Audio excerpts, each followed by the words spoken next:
I would turn on the light. I just really don't feel like it. I remember the day, 4 or 5 years ago, it was pre-COVID. A situation happened, and I had the car packed to the rim. Children, my two daughters. Um, my God, what did we have? We had two dogs, I think two bunnies, a couple of guinea pigs, a cat. And we had a lot of pets, and I had that that little car packed all the way to the roof, and we were leaving, and we made it as far as the ferry terminal.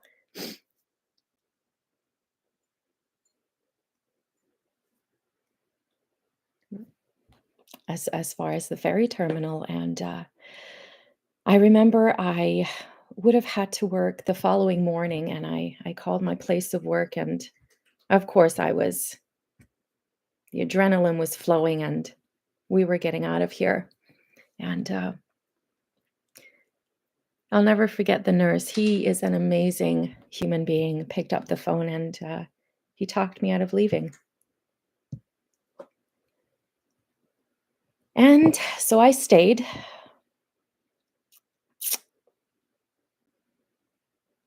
And anyway, this is what it got me to. I could always be writing in a diary, and then, I don't know, maybe in about 1,000 years, somebody will discover it and go, oh, I wish we would have heard this story years ago. So I thought, well, why don't I just bypass that? We're in the age of social media. So, dear diary, I just want to let my daughters know that I love them very much. And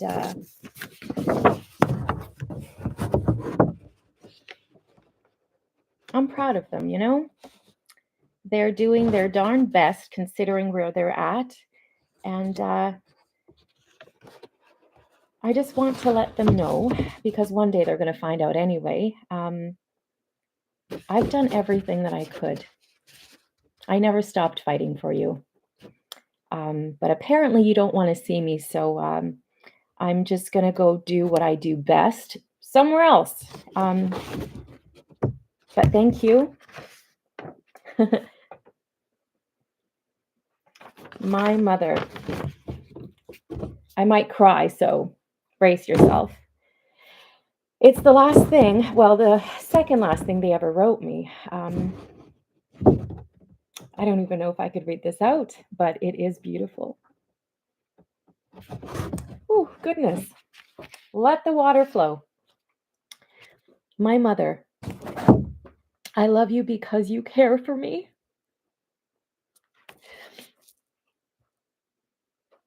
Oh, let's see if I can do this without crying. My gosh.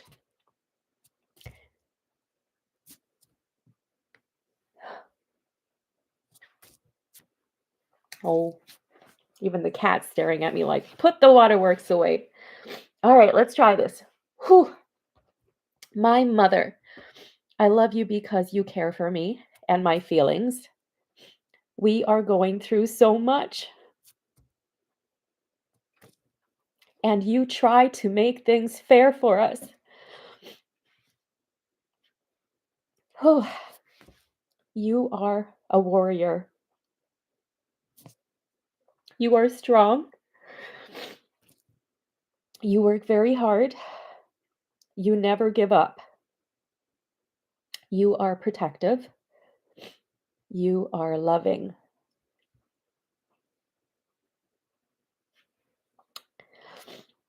Anyway, that's me. That's how my daughters really feel.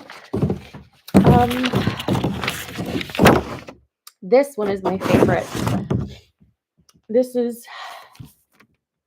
really is the last thing my daughter wrote me. She handed it to me in a folder, in an envelope rather, and she told me not to read it and to give it to my lawyer. And I told her at the time that there is a chance that I will have to see it because my lawyer needs that kind of permission. And of course, I didn't read it right away. It was some time after receiving it. It got handed to the lawyer as instructed by my daughter. And my lawyer said at the time that he can't do anything because he represents me and not my daughters. So my daughters were denied um, rights to a lawyer. They went through a series of, oh gosh, what is it called now? Analyses, right? Voice of a child or whatever it was called. And that didn't pan out. And they couldn't find um, things that, I know, Kitty, someone needs attention.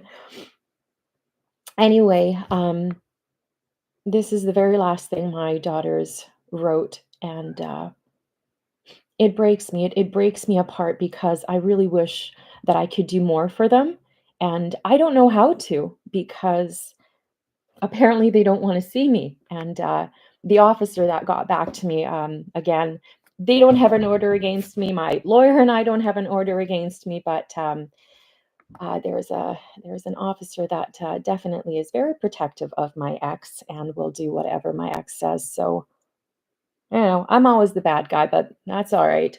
Anyway, the letter from my daughter, whose name I will leave out, starts by saying, 2 pages.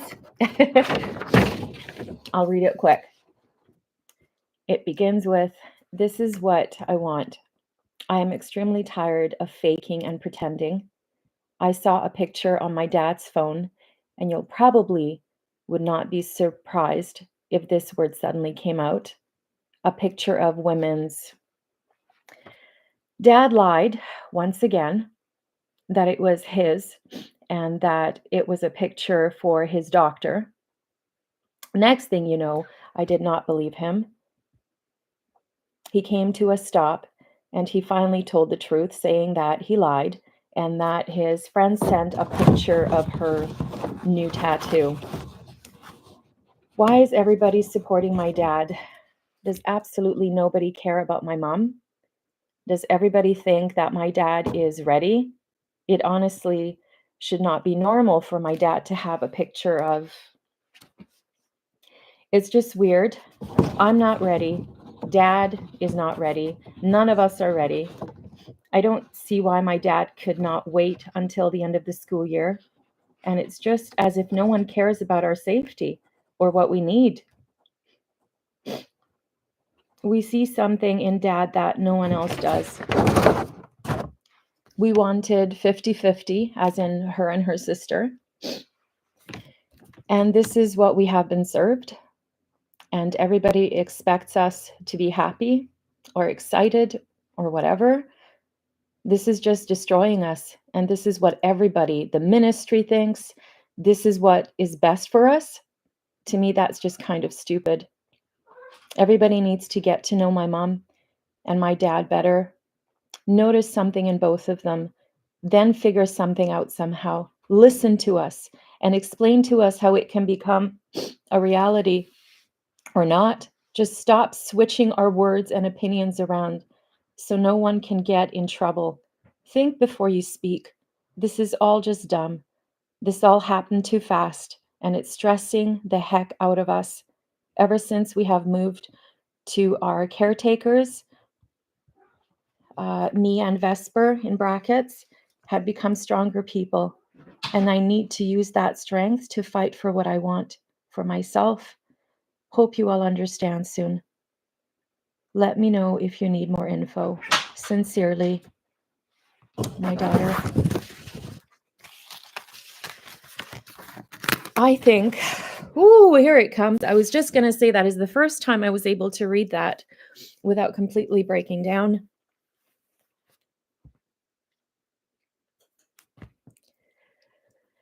I am in a very difficult position, unfortunately. I started packing, naturally.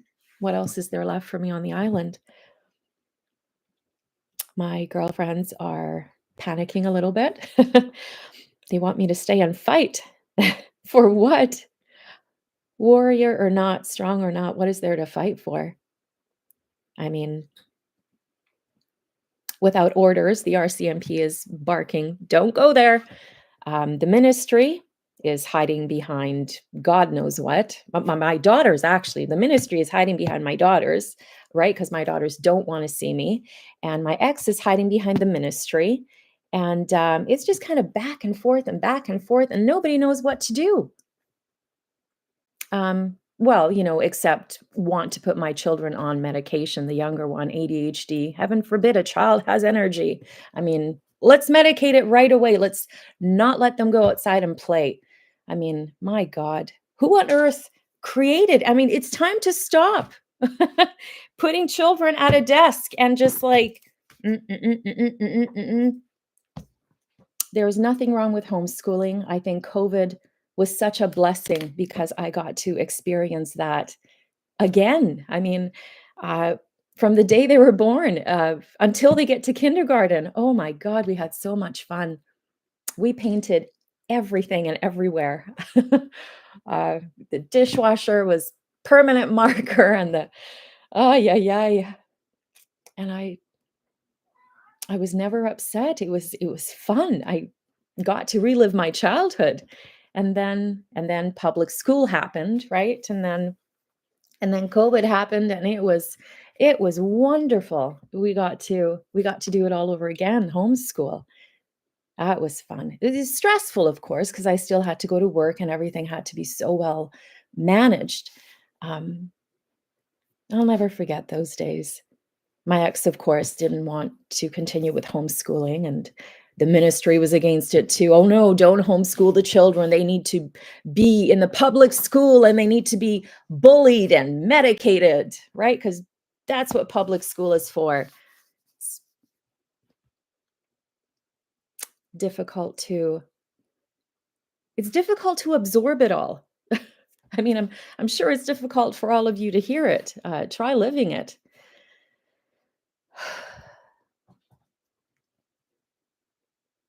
I love my daughters very much, and I will always be here for them, but I really don't know what to do. I mean, stay and fight for what and how? How do you fight this?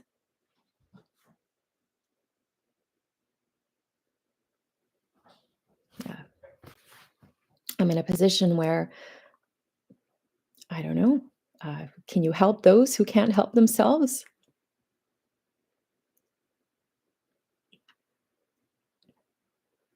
Can you, MCFD, help those who can't help themselves? Or oh, I'll never forget the private apology I got from the ministry once I called one of the workers out on lying to my daughters.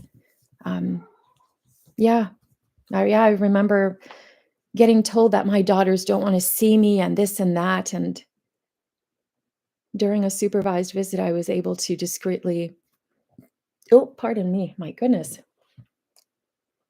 mm, it's just water.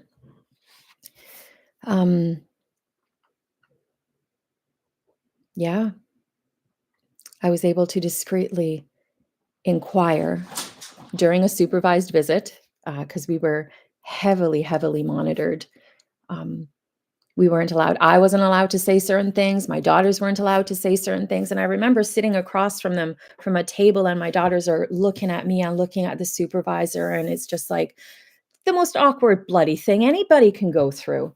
And it was just, oh, the whole experience is so disturbing. And, but my daughter, like when I asked her, I'm just like, I I didn't even ask. I said, it's okay if you girls don't want to see me. I mean, I allowed their independence if that's what they want. I'm tiger mom, mind you, but I promoted their independence. And so that's sort of how it came around. And my daughter looked at me like, "What? That's not what I said." Why wouldn't I want to see you? And then it was stopped, right? The supervisor, oh, you can't discuss that. Um, Sorry. I've only been doing it, for about a decade, but why don't you step in and mom my children? Um, and when I called out the ministry worker, MCFD, Ministry of Child and Welfare Development, or whatever on earth that stands for, um, yeah, I remember how red her face got. And then the public apology that, of course, she had to check the whole organization with her supervisors and then their higher ups and their higher ups and their uppers, right? She finally called and said, "Oh, I just wanted to apologize." I'm like, "For what? For lying to my daughters?" Yeah. Well, I'd like to say thank you, but it doesn't really fix where my daughter's at, does it? What more can they say, right? Heaven forbid they get called out on their misunderstandings, shall we call it. I'm not angry, even though they think I was. I mean, I was upset you take my daughters away, my gosh. I'm not upset with anyone. Everybody's going through so much, I get it. I just think it's time to stop sweeping everything under the carpet. I really do. I think it's time for people to stop being silenced and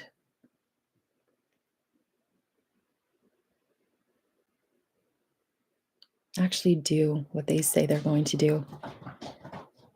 Not just spit those words out and because it's what polite society, right? Fake it. Oh, I am the worst. Yeah, I couldn't fake it if my life depended on it. Um, this is me.